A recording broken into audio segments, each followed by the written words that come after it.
Sunday Sanctuary with Petra Bagust. Kia ora e hoa ma. Sunday Sanctuary is still on a break. We'll be back in mid-October. In the meantime, though, Petra and I wanted to share some episodes from other podcasts that we think you'll love. This week, we have an episode from the Ngā Here podcast, which is made by James Beck. James has been a guest on Sunday Sanctuary a couple of times, including the very first episode of this year. James wanted to know what wisdom and guidance the Christian faith could offer to two of the biggest challenges we have as people living in Aotearoa, New Zealand, so he started making Ngā Here. And if you're new to the show, James will let you know what it's all about soon. Big thanks to him for letting us share this episode. This episode is the first of season 4, but the whole season is already out wherever you listen to podcasts, so if you like what you hear, go and find the rest of it. You can also follow the show on Instagram. They're at Ngā Here, the Many Connections. We really appreciate your patience with us while Sunday Sanctuary is on pause, and we're looking forward to being back with you soon. Right now, though, here's James. E aku nui, e aku rahi, e aku rau rangatira mā. Tēnā ra tātou katoa, ko James Beck tēnei, I'm James Beck, and welcome to the 4th season of Ngā Here. Ngā Here.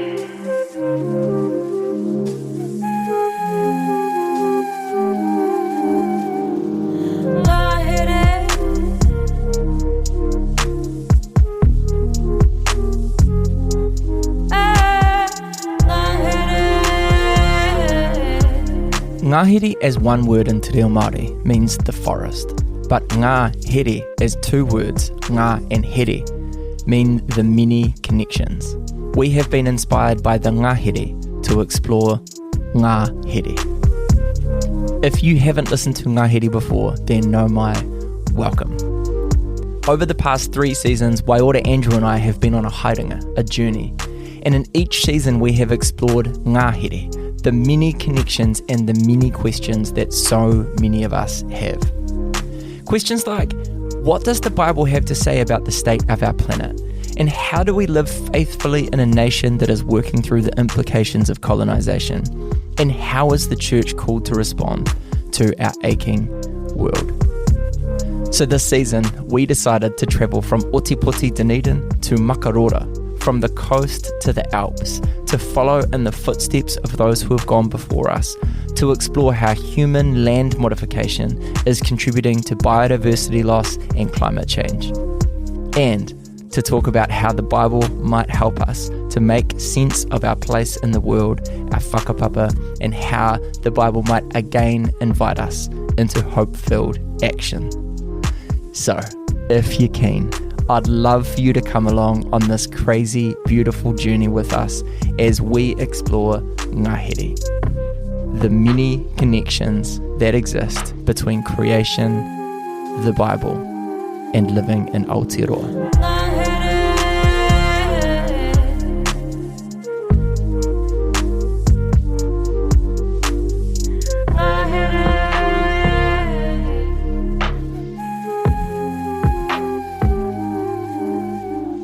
So no mai, haere mai.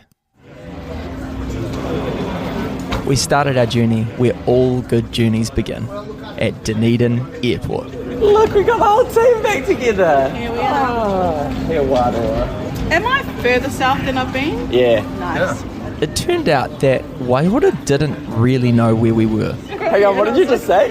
No. You googled where is Dunedin. Yeah, because I didn't know where on the map it is. But after we sorted that out, we jumped into our flash rental car. It was a bit too flash for us, in fact. We didn't really know how to even get it started. Hang on, this is one of those flash cars. There's no gear stick. We don't need four-wheel drive. Do you want me to Google this model of car? This is like driving a computer. It is. The most embarrassing for me was years ago when I hadn't driven a really flash car for a long time, and I couldn't start it. I just couldn't start it. And I sat there for probably 10 minutes going, I don't believe this. This is so embarrassing. And eventually I had to go in to the person and say, look, Where do you put the key? well, there was the key to start with, but then he's like, oh, you got to have your foot on the brake. There you go. And I was like, I think I could have sat there all day. I'm still genuinely getting my head around this. This is legit, Waiora, your first time ever in Dunedin. Yeah, well, I only went to Christchurch last year.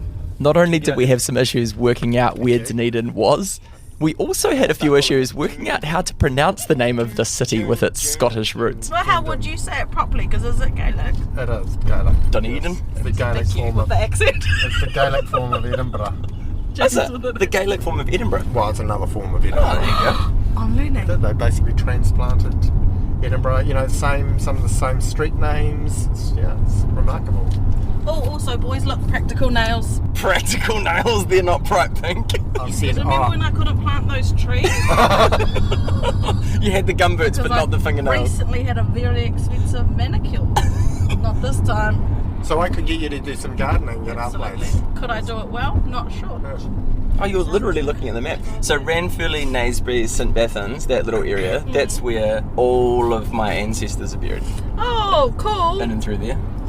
Do you know, the thing that I most love about being in Dunedin is that it's got some really old buildings. It's one of the things that makes me the most sad about Christchurch post-earthquake. Because Yeah. of the quake. Yeah, and you really notice it. Like, we just don't have anything like that. Like, any of these buildings, Yeah. they're all Is this gone. like Queen Victoria? Yep. No thanks. I'm going to see if I can find a free... we don't have to... Wow. It really was so nice to be back together. And I couldn't wait to reflect on our conversations from the past few years and to make some new connections too. Guys, we got the team back together again. Aye. Not enough enthusiasm from us too. We're all busy people. We are busy people. The ability to get all of us in the same room is actually an achievement in and of itself. So look, here we are. Your first time ever in Dunedin. Totally. Had to My- Google it. Where is Dunedin on a map? If I asked my 10-year-old daughter where Dunedin was, I don't know if she would know. Yep, thank you. Good comparison. Me and a 10-year-old.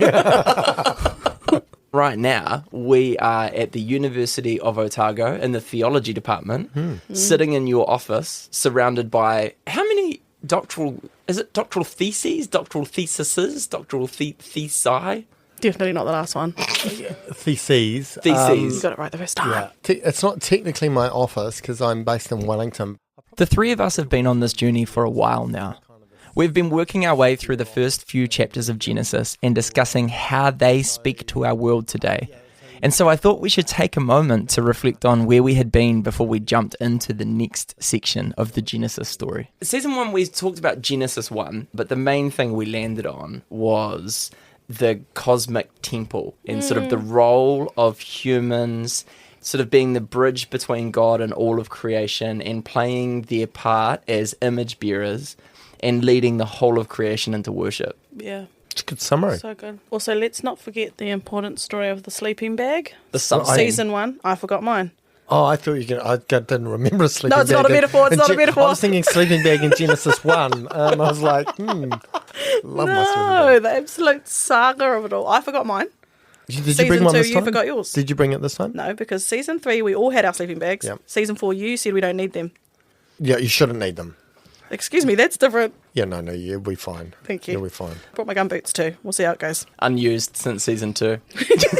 Basically. Well, I mean, season 2 we had a different theme. Season 2 we talked about Genesis 2 and sort of gardening. So I mean, if you wanted to use those shortcut nails, then I could put you to work in a garden. Actually, in season 3, we did talk about gardening again. So season 3, we mostly talked about colonisation and how that dispossessed Māori of land and how the dispossession of Māori from land led to the degradation of land, which then led to the Green Revolution, which has so significantly shaped the New Zealand Aotearoa that we live in today. Yeah, so what we've decided to do is to come down to your neck of the woods, and we're going to go on a journey, on a haerenga, and check out some stuff along the way and find ourselves in Makarora. Can't wait. As we've journeyed together making this podcast, we've explored some heavy themes and been to some heavy places. But there has also been beauty amongst the brokenness. I looked back on that season and there were just some really poignant moments. Being in Rangiawhia in the church there, I'm still very appreciative of you welcoming us into that world, the vulnerability of opening up your life to us, Waiora, and sharing some of that. I'm very appreciative of that. Thank you. Yeah, I appreciate you both too. I think sometimes I can become a bit cynical, and I find it really hopeful to be with both of you and to see things that are precious to me be cared for by other people. It strikes me that we are at an age where the risk is of becoming cynical. on multiple issues, cynical about bicultural journeys or cynical about people's motivations for engaging with issues, cynical about the church. Yep. I often hear that, cynical about Christianity, cynical about climate responses. I often hear that, and that's a dead end. It's nihilistic. It leads you nowhere. And care is a really interesting word, because care requires an emotive state of opening ourselves up, but it also, we care as communities, we don't do it as individuals, so it requires opening ourselves to experience the pain of others so that we can respond.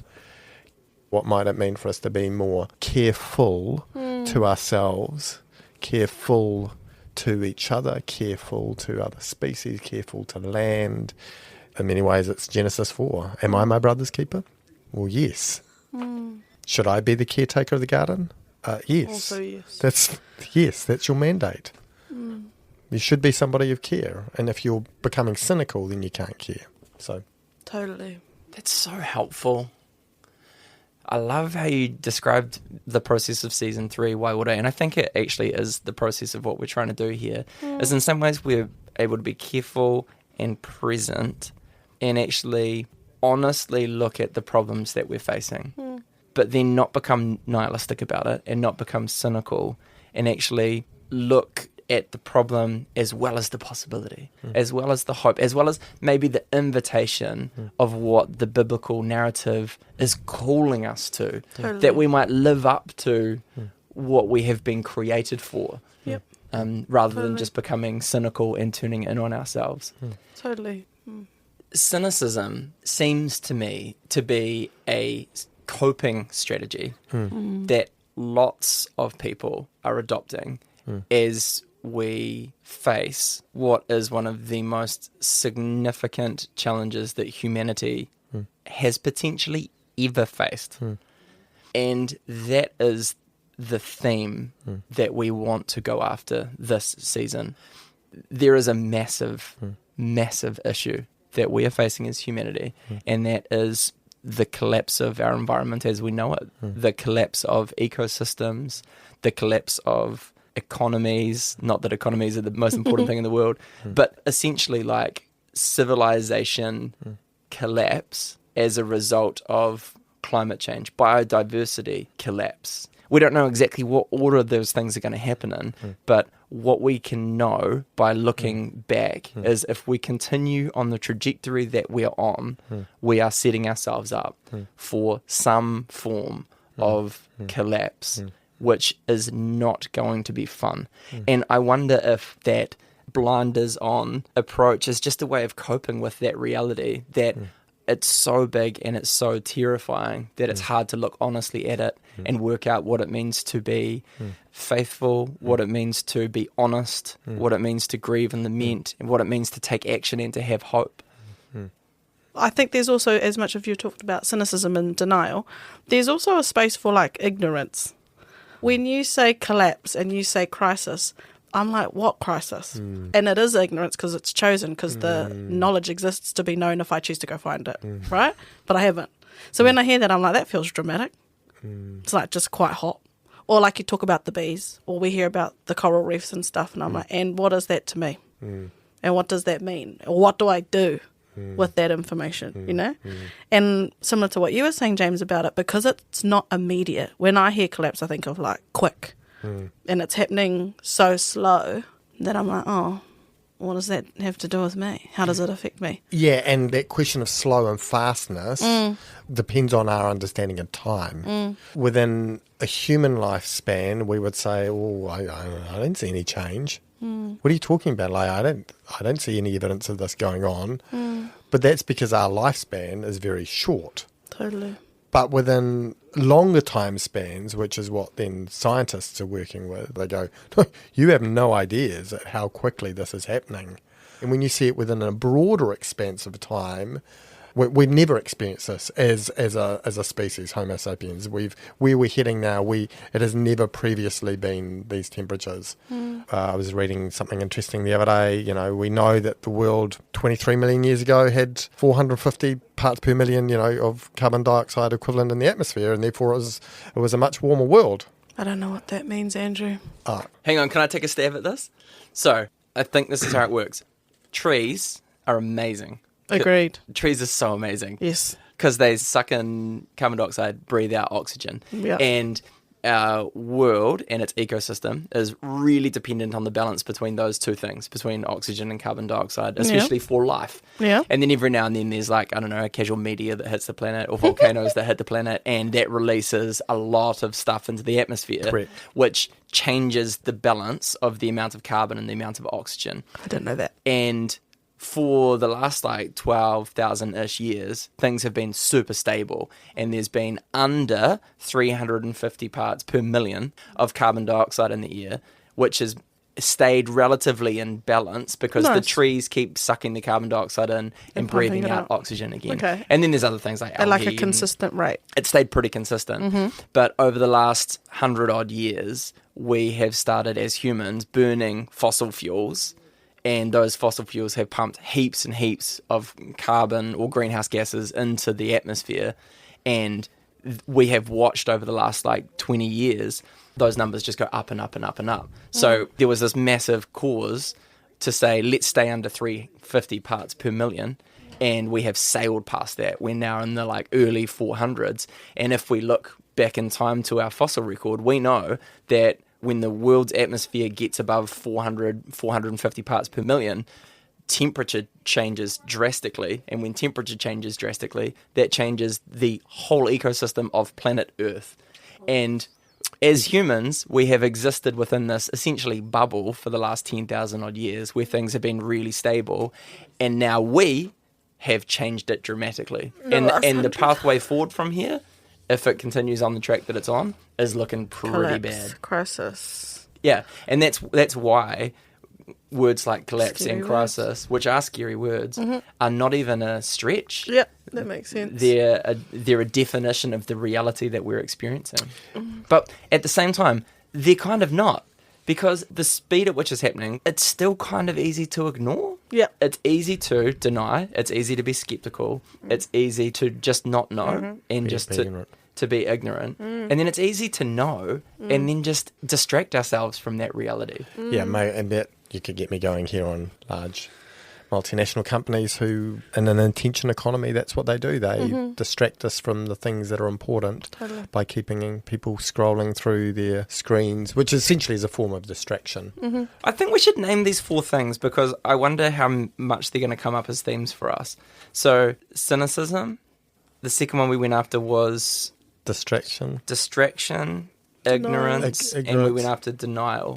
But they're essentially what we are going to probably do in this season is feel those things at different times, but then invite ourselves and those of you who are listening to a 5th way, which is probably through grief and lament as we wrestle with the actual reality of where we have arrived. And then on the other side of grief and lament, hopeful and hope-filled action. And in so many ways, that is a way that you can read the Noah's Ark story. It's a way that you can read the Genesis 6-9 story. We believe that the book of Genesis is an ancient story written in a different cultural context and written to a different cultural context, and yet it still has the ability to speak to our cultural context. And I'm really interested to see what happens with the theme of time. If we think about time in terms of just my lifetime, then it affects the way you perceive everything.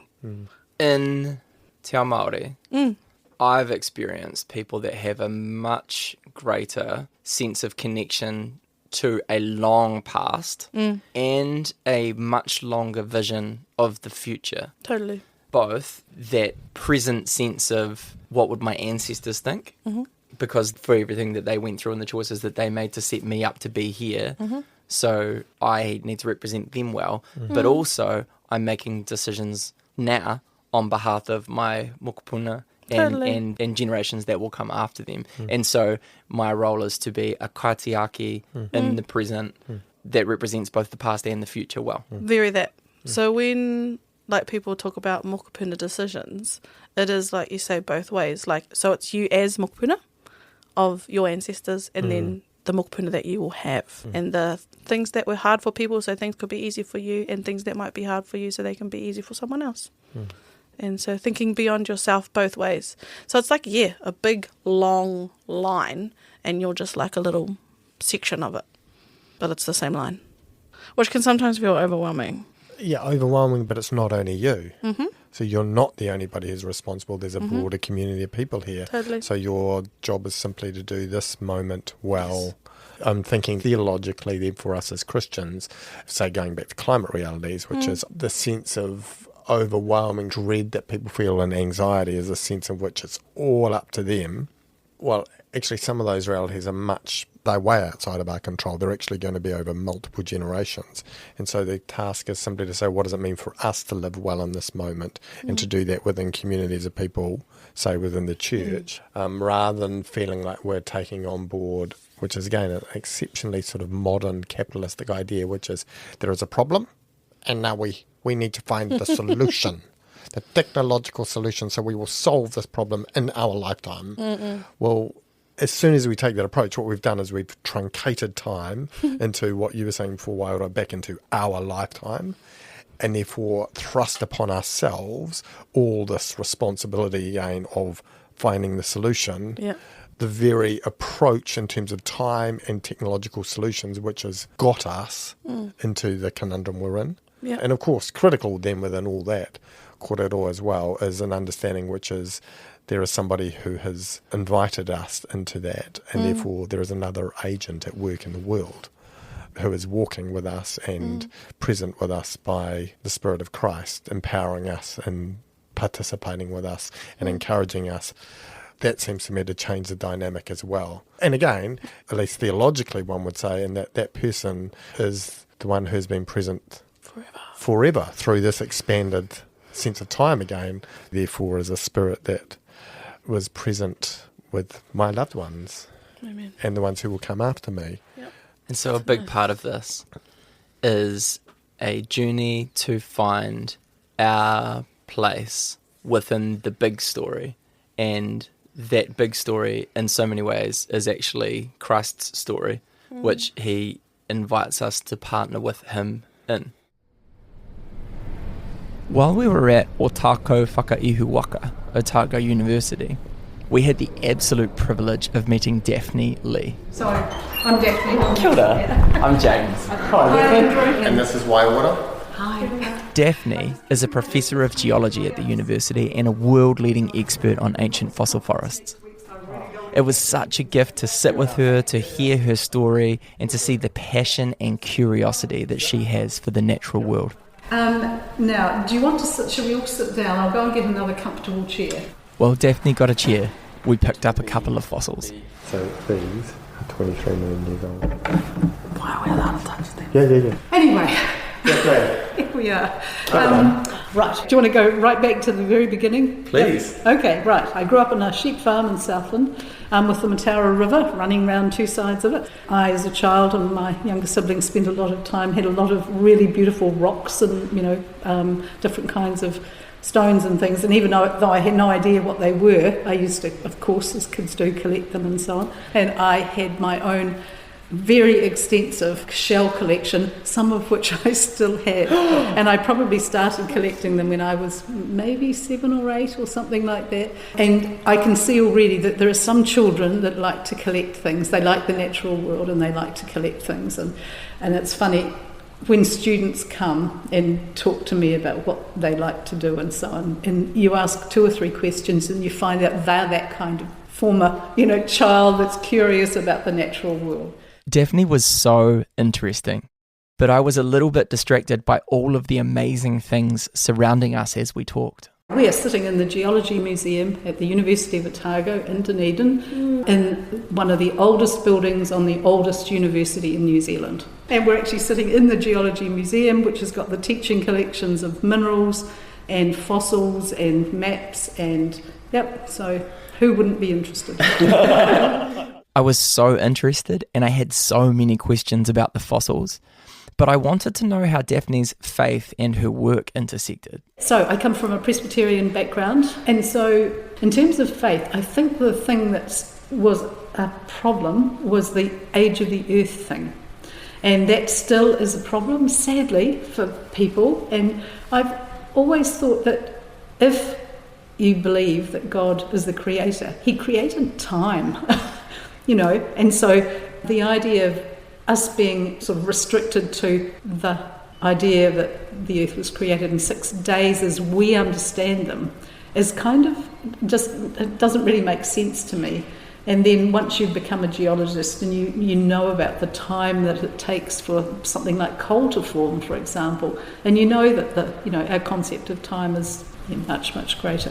But it has been a sticking point for people, because there are some people out there who say if you don't believe that the earth was created in 6 human kind of days, then there's something wrong with your faith, which I think is really sad, like seriously sad, because it means that kind of blinded to the wonders of creation. Mm-hmm. And I mean, understanding the time frame, I think, makes it even more amazing. Everybody goes from understanding what a year is, 10 years, 100 years maybe, and then when you start talking about thousands, and then you start talking about millions, whoa, but it's like everybody lies out on the ground on a frosty night and looks up at the stars and thinks about how far away they are. It's the same kind of idea, the idea of wonder and knowing how far away, the galaxies and how many of them, surely that actually adds to the wonder of creation instead of taking away from it. I was still thinking about how sad it is that some people miss out on the wonders of creation because of their theology about creation. So I asked Daphne to explain the relationship between theology and geology. When this building was built, people in those times, and they were mostly men, let's face it, studying geology, a lot of them were clergy people. They saw no problem at all. This thing about the war between science and theology is a made-up construct of the more recent past. And if you look at the intro to Linnaeus's work and so on, this is to the glory of God. This is why they did this. Theology and geology and science and that were actually very close friends. They weren't enemies. Okay. My other question is a different question. I was thinking, you're awesome. You're so cool. You're so great to listen to. So much joy still from even when you're a kid. It's so beautiful to watch you. So feel so bright. It's so nice. I think when you're talking about wonder, God waits to reveal himself to us. He wants to show himself to us in new ways. And I wonder, do you have any experiences of in your work seeing something or learning something new about who and how God is to you that felt special? All the time, always, yes. So this field trip that we're going on Monday, hopefully, we'll be splitting bits of rock and seeing something, a leaf, for example, or a little fish or something, that nobody has ever seen before in history, and thinking, this is part of creation. I've got the privilege of seeing something that nobody else has ever seen before. It may be new to science, quite often is new to science. The fascinating thing is I listen to you, Daphne, here is about the significance of whakapapa. And what you're doing here is whakapapa, but it's in a more extended way than the way we often think about whakapapa. Because what you're saying is, there's a whakapapa here that predates us as a species, and you're looking back at the longer time span here of creatures and species, which then obviously within your way of framing the world as a Christian is this has been brought into being by God, and therefore that joy of discovering, I'm going to find out about my ancient that's right. My ancient whakapapas. Yes. Who are these? What are these other species and creatures that lived before me? Yes, and help to make the world the way it is today. Yeah, I think that's the thing that I like, is what we have today builds on what's gone before. I mean, it's like human history. Yeah, you can't look at how things are now without looking back, as you say, to what's gone before. I'm really interested in how you have been able to nurture curiosity or wonder. I meet lots of people who lose it and they sort of move through the world as if we've figured everything out and there's nothing new to discover. How have you nurtured it? I think being married to Bill for all these years. Is he a mystery to discover? No. We talk about these things all the time and we do work together. It's a funny question. I can't actually think of the answer to that. It's just who you are. Yeah, I guess so, yes. I mean, everybody needs to have their life in a context, and for some people it's theology, obviously, and I don't know what your background is. What's your passion? Me? Yes. I teach Māori, and I do love it. So there you have a language, and you want to share it with other people, and you want to explore it more and understand it. So, I mean, I think most people have got, well, hopefully everybody's got something that they're passionate about. Daphne was passionate about so many things, but one particular area of passion is a place called Folden Ma. In fact, she even wrote a book about it. In the past, much longer ago in time, 20 million years ago, there was volcanic activity around Dunedin and around Middlemarch. What happens when you have this particular kind of eruption is you get a small crater, maybe a kilometre across, and a very deep crater. And most of the material that's erupted up falls back down in, but some of it doesn't, and you're left with a small, very deep lake. And so this is where Folden Ma comes in. Everything that falls into the lake is actually either living in it or is being blown in, and it settles down in the bottom, but there's no streams running into it. So most lakes are being infilled slowly by streams bringing sediment in. Ma lakes are closed systems, and so the only things that get into it are things like leaves and things. Which are being blown in. Which are being blown in, or fish that are swimming around in the wee lake or whatever. How do fish get into that lake? That is a very good question. Have you ever seen a kingfisher or a heron or something like that? Yeah. Think of a kingfisher with a little wriggling fish in its mouth, flying from one place to another and dropping a little fish in.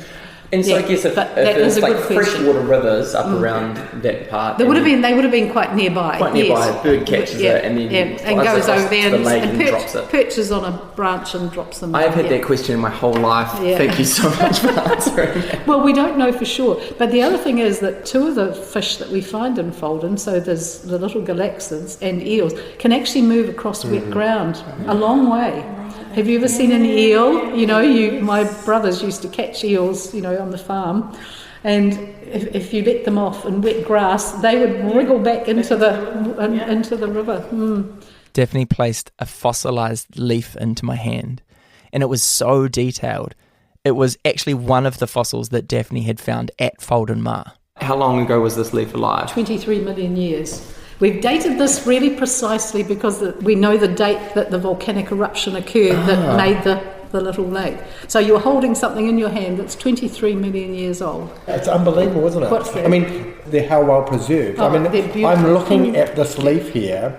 It is as though my daughter has just picked up a dead leaf from the lawn in autumn and laid it on top of the rock. Yeah, absolutely. The preservation is just amazing. And the reason for that is that because this was a small, very deep lake, the bottom part of it was anoxic, no oxygen. So basically everything that fell down to the bottom of the lake was pickled.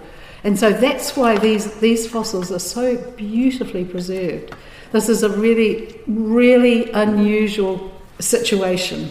So this gives us a profoundly detailed snapshot of what was going on in this part of the world 23 million years ago. Absolutely, yes. And so what was going on? Right, have you ever been to Middlemarch? I have. Yeah, right. In the middle of winter, it's pretty cold. Very cold. And it gets very hot in the summer, but there's not much in the way of forest or anything. There'll be tussocks and a few kauais and totaras and things. 23 million years ago, first of all, there were no mountains, so the Rock and Pillar Range wasn't there. It would have been a fairly flat landscape. There was rainforest growing there, like rainforest like you might get in Queensland today. Wow. Some of these leaves, if you want to find their closest living relative, which is what we like to do, we would go to something like the Atherton tableland in Queensland today. Somewhere much warmer and much wetter than it is today. It was probably warmer everywhere around the globe at that time too. And over time, the climate globally became cooler and cooler, and we got the ice ages. And we should be going back into an ice age now, but because humans are pumping all this CO2 into the atmosphere, we're not going back into an ice age, but we're actually doing the opposite. We're warming up again, which is obviously, in general terms, not a bad thing, except it's happening at such a rate that we can't adjust to it, and the plants and animals and the oceans and things just can't adjust to it.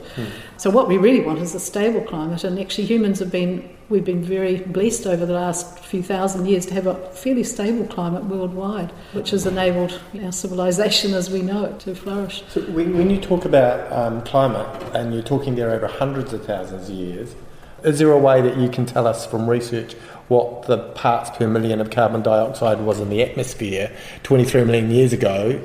And if you can, does that give us an insight into what our future might look like?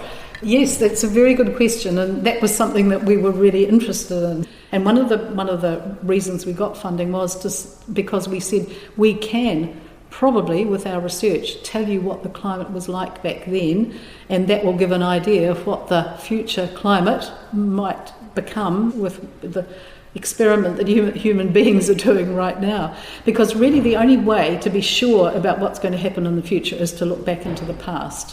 When was it last warm in the geological record? And it was actually about 3 million years ago. But we can go back even further and look at what was happening in southern New Zealand 23 million years ago, and it was definitely much warmer than it is today. And by looking at these amazingly well-preserved leaves, we can actually look at the stomatal density, the little pores on the leaves.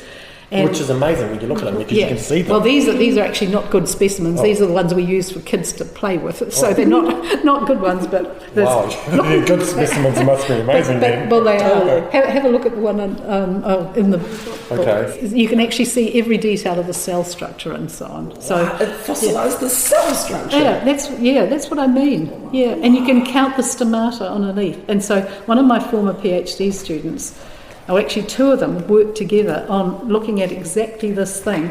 Could we work out what the CO2 level was like? And we published a paper on that. It was between 450 and 550 parts per million, and the average mean annual temperature was 8 degrees more than it is at the present time. That's mean. So 20 degrees was your mean average temperature? Yes, about that. Now, for Dunedin, or Middlemarch, that's actually great. I mean, it would be really nice to have some tropical climate here. But what you have to keep in mind is what's happening in other parts of the world that are already very dry, or, having extremes and climate events and so on.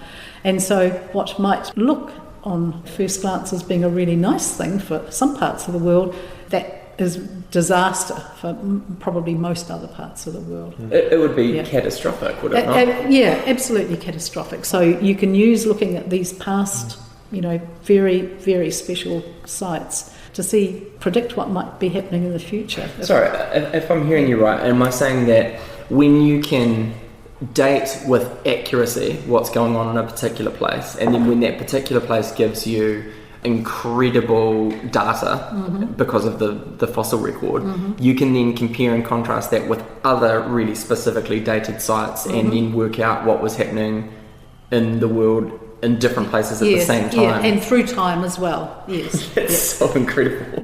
I was sitting there buzzing out on what scientists are able to learn by looking at fossilized leaves. But Andrew was thinking about what all of this means for our planet. I sit here in light of the world that we live in, and we talk about 1.5 or 3 degree change, and then you're saying, 8 degree change, and we're talking about parts per million of 450 to 500, and we don't look like we're slowing down. I mean, we're still heading in the wrong direction. You think... I think it's an extremely dangerous experiment. I think it's It's a frightening experiment. Yeah, terrifying experiment. Yeah, it's a experiment terrifying that humans experiment. are doing, yes. Yeah. And people who don't believe that we're heading in this direction, I mean, maybe looking back at fossil evidence might give them time for a pause to think about what we're doing here. So, knowing what you know from the career that you've had, what do you think the future looks like? I think if human beings carry on behaving as badly as they are at the moment, it's really bleak. But I think this hope, I mean, we're Christians, hope is one of the things that we have. And I think if you become totally negative and say there's nothing we can do, and people just become hopeless, they won't do anything. And so I think maybe that's one of the things that Christian people should be doing, is say, yes, there is hope, but we have to do something. We have to act. We can't just let it carry on the way we are. And how would you describe that relationship between that hope that we have and the motivation to act? I think we're stewards of creation. We've been given a home, we've got one planet, we've been given responsibility for it. I think the word stewardship is really good, and we have a responsibility to do what we should be doing.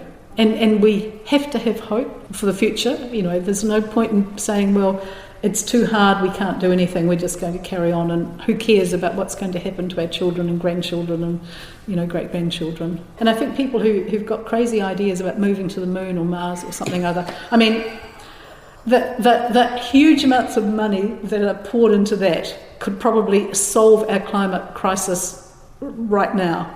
So I think there are huge ethical and moral kind of obligations here. Human beings need to take some responsibility for looking after the planet we've been gifted. Gosh, you're wonderful. No, please don't say that. Extraordinary to listen to. It just makes me happy to be there. It's so cool. You're so cool. Heaps of the stuff that you talk about actually aligns with so many Māori concepts and thoughts. One of the first ones, which is a whakatauki about ko that just goes kamuri kamua, is one of them, is what Andrew was talking about earlier about whakapapa and understanding what's before you by understanding what has already happened. So knowing what's next, learning what's next, and understanding what's next by having a better understanding of what's been. And I'm like, oh man, you do that. That's like what you and all your work does. And then even finishing on the idea of hope, which we are so lucky to have in this time, and that we have the hope that is in Jesus.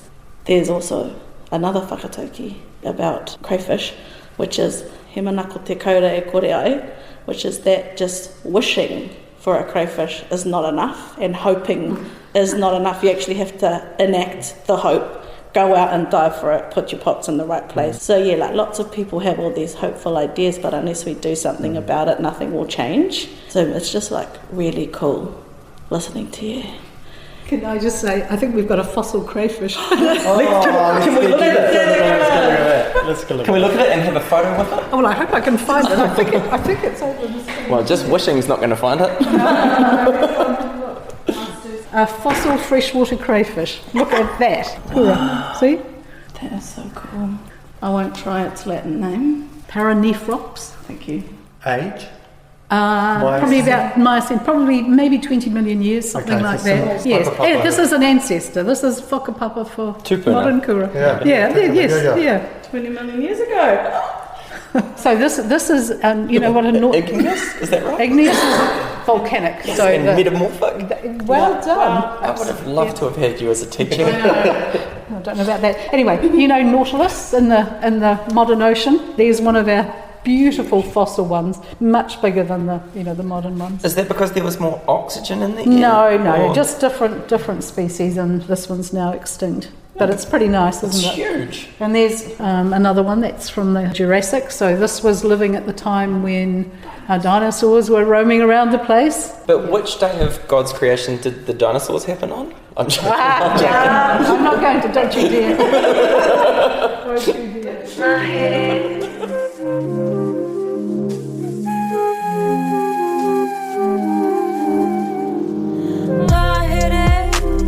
Ngā Here, The Many Connections, is a project funded by the Wilberforce Foundation in partnership with Arosha Aotearoa, produced by Mick Andrews at CBA with creative direction from me, James Beck.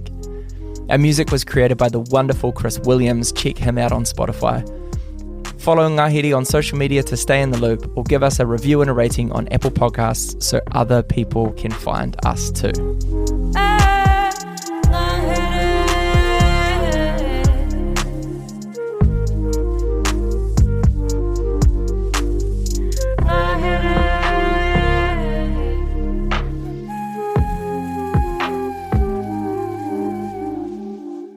Hei a kua nei.